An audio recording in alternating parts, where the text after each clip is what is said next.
V ponedeljek 7.12.2015 je v Ljubljani potekala konferenca o enakopravni dostopnosti do audiovizualnih medijev.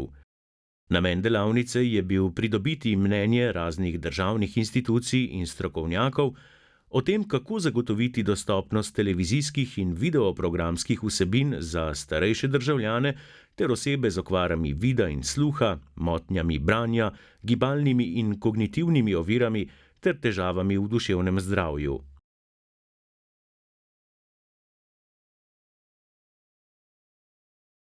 Leta 2005 je Slovenija sprejela nacionalne usmeritve za izboljšanje dostopnosti.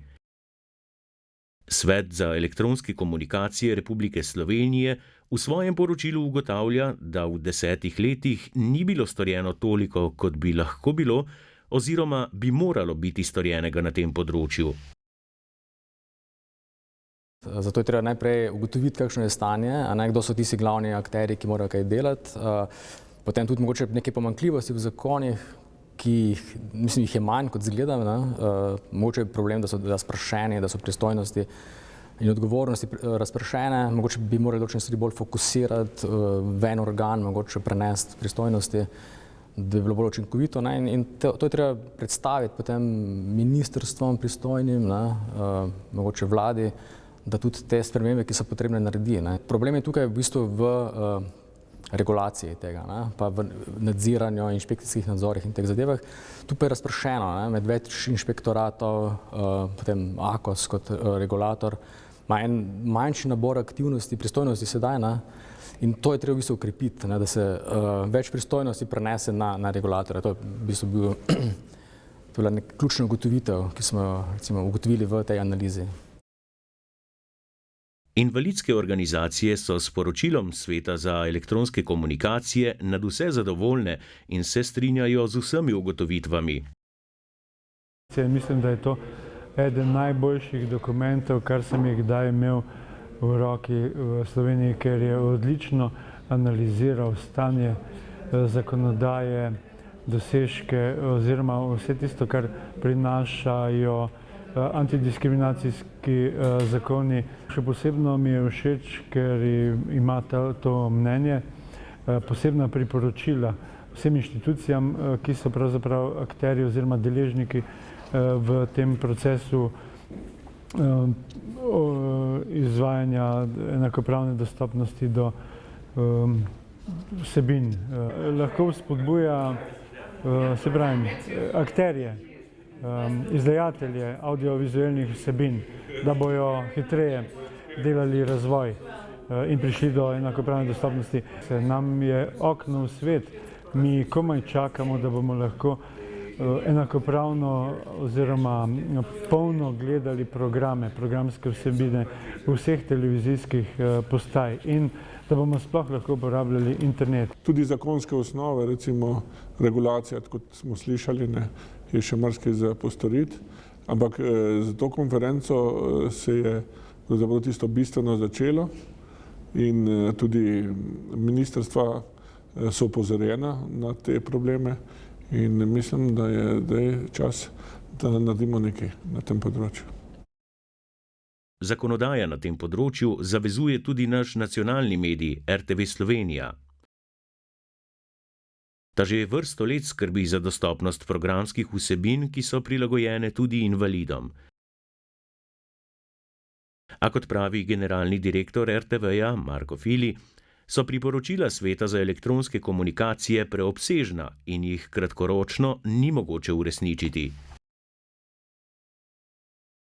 Vsekakor pa načrtujemo kar nekaj napredka na področju dostopnosti televizijskih programov, tako za gluhe kot za slepe, seveda v mejah tehnologij, ki so danes na razpolago in pa seveda tudi sredstev, s katerimi razpolagamo. Pomen uvajanja dostopnosti je tako velik, da seveda sredstev nikoli ne bo zadosti. Pomembno je samo to, da sredstva iz leta v leto rastejo in da je iz leta v leto na razpolago več prilagojenih vsebin. RTV Slovenija ima predvsem dva vira financiranja. En je RTV prispevek in drugi so tržne dejavnosti, torej oglaševanje in nekatere druge dejavnosti. To sta dva edina naša vira financiranja in vse, kar naredimo iz teh virov. Kar se tiče narodnostnih manjšin, dobimo še nekaj sredstev iz proračuna, vse ostalo pa moramo narediti s temi lastnimi sredstvi. Ni mi znano, da bi do zdaj za invalidske vsebine oziroma za prilagajanje vsebin invalidom karkoli dobili iz državnega proračuna. Evropska unija prek strukturnih skladov sicer vsako leto namenja več 100 milijonov evrov za odpravljanje socialnih neenakosti. Čeprav se z odpravljanjem neenakosti pri dostopu do informacij ukvarjajo številne državne institucije, je bila njihova udeležba na konferenci maloštevilna. Tudi to bi lahko na svojevrsten način potrjevalo ugotovitve poročila SEKA, da so pristojnosti preveč razpršene in premalo razumljene, uresničevanje ciljev pa je skoraj povsem brez nadzora. Kljub vsemu pristojni organi za projekte odpravljanja neenakosti invalidov prejemajo razmeroma visok delež evropskih in državnih sredstev.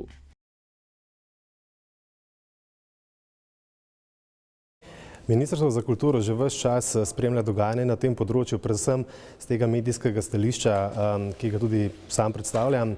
V tem poročilu seveda je marsikaj omenjeno, kar je treba popraviti. Trenutno je zakonodaja takšna, kot pač je. Kot verjetno že veste, se v letu 2016 pripravlja tudi sprememba medijske zakonodaje in znotraj te spremembe zakonodaje in spremembe strategije bomo nedvomno omogočili tudi različne poglede na to tematiko. Je trenutno na naših razpisih, ki so namenjeni tej tematiki, je na voljo vsako leto med 160 do 200 tisoč evrov. Zdaj, kako po prihodnje, pa seveda spet odvisno od zakonodaje. In vendar organizatorji tokratnega srečanja pojasnjujejo naslednje.